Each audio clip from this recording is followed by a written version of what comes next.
Determine if the following pairs of triangles are similar. Justify your answer. Well, if we take a look at the first pair here, what we know in the first triangle is we know 90 degrees and we know 35 degrees.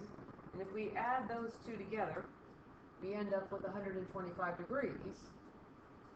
Well, then 180 minus 125 degrees is 55 degrees. So this other angle here is 55 degrees. If we take a look at triangle DEF, it's the same idea. We've got 90 plus 55, and 90 plus 55 is 145. But if we take 180 and we subtract 145 from it, we end up with 35 degrees. We've got 35 degrees here. And one way that we can determine whether we have similar triangles is, do we have at least two congruent angles? And we actually have three congruent angles. We've got the 90-degree angle, and then we've got the 55-degree angles, and we've got the 35-degree angles. So we end up that this pair of triangles is similar. When you look at letter B here, we need to go back to some old knowledge, conceivably, and that is, do you remember that this angle is the same measure as that angle? And the reason is that these two are vertical angles. That's what they were called back in an earlier unit.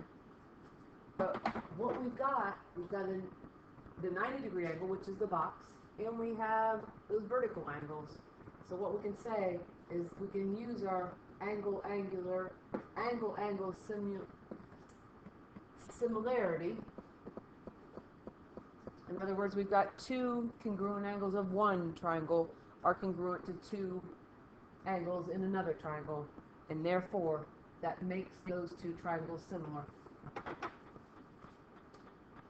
If we look at letter C, again, it's the same idea. You've seen the math.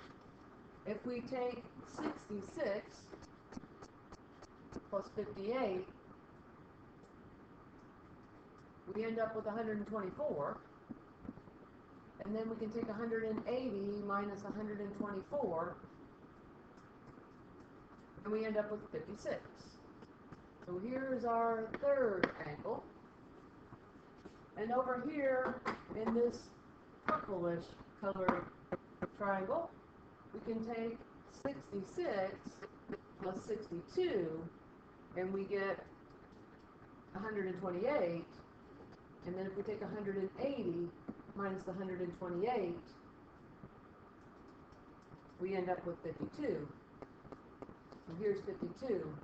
But we have to have at least two congruent angles, and we only have one. The 66 degrees is the only one, so these are not similar.